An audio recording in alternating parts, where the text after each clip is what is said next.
সোমবার বাংলাদেশের আন্তর্জাতিক অপরাধ ট্রাইব্যুনাল এক সাবেক প্রধানমন্ত্রী স্বৈরাচার শেখ হাসিনার বিরুদ্ধে মানবতা বিরোধী অপরাধের মামলায় মৃত্যুদণ্ডের রায় ঘোষণার পরেই বিষয়টি বিশ্ব গণমাধ্যমের শীর্ষ শিরোনামে জায়গা করে নেয়। Reuters, BBC, CNN, Al Jazeera, AFP, Guardian থেকে শুরু করে ভারত ও পাকিস্তানের শীর্ষ সংবাদ মাধ্যমগুলো একে ব্রেকিং নিউজ হিসেবে প্রচার করে।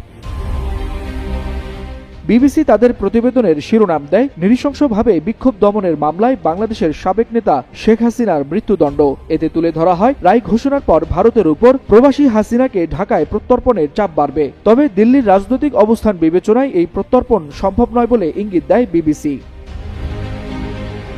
রয়টার্স তাদের শিরোনামে লিখে, শিক্ষার্থীদের উপর দমন-পীড়নের দায়ে বাংলাদেশের ক্ষমতাচ্যুত প্রধানমন্ত্রী হাসিনার মৃত্যুদণ্ড। দীর্ঘ বিচার প্রক্রিয়ার পর দেয়া এই রায়ের বিরুদ্ধে আপিলের সুযোগ রয়েছে বলেও উল্লেখ করে সংস্থাটি। তবে রায়ের আগে হাসিনার ছেলে সজীব ওয়াজেদ জয়কে উদ্ধৃতি করে রয়টার্স জানায়, আওয়ামী লীগের অংশগ্রহণে গণতান্ত্রিক সরকার ক্ষমতায় ফিরে না আসা পর্যন্ত আপিল করা হবে না।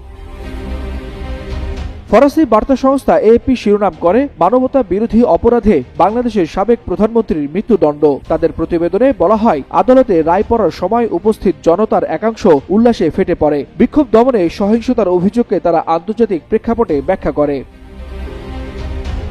আল জাজিরা তাদের লাইভ কাভারেজের শিরোনাম দেয়, মানবতা বিরোধী অপরাধের দায়ে বাংলাদেশে হাসিনার মৃত্যুদণ্ড। চ্যানেলটি জানায়, গত বছরের ছাত্র নেতৃত্বাধীন বিক্ষোভে সরকারি দমন-পীড়নের পরিপ্রেক্ষিতেই এই রায় এসেছে।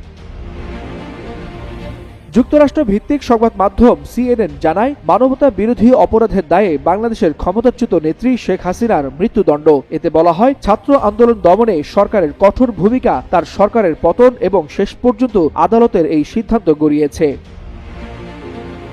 আঞ্চলিক গণমাধ্যমও সমান গুরুত্ব দিয়েছে খবরটিকে। ভারতের দ্য ইন্ডিয়ান এক্সপ্রেস লিখেছে, শেখ হাসিনার মৃত্যুদণ্ড, এখন কি হবে? আর পাকিস্তানের ডন জানায়, ছাত্রদের উপর দমন-পীড়নের দায়ে বাংলাদেশের ক্ষমতাচ্যুত প্রধানমন্ত্রী শেখ হাসিনার মৃত্যুদণ্ড। 2024 সালের জুলাই আগস্টের ছাত্র জনতার গণ অভ্যুত্থানে নারকীয় তাণ্ডবের জন্য শেখ হাসিনার মৃত্যুদণ্ডের রায় তাই শুধু বাংলাদেশের রাজনীতিতেই নয়, আন্তর্জাতিক অঙ্গনেও বড় রাজনৈতিক ও কূটনৈতিক আলোচনায় পরিণত হয়েছে। ওয়ালিউল হাসানাত, যুগান্তর নিউজ।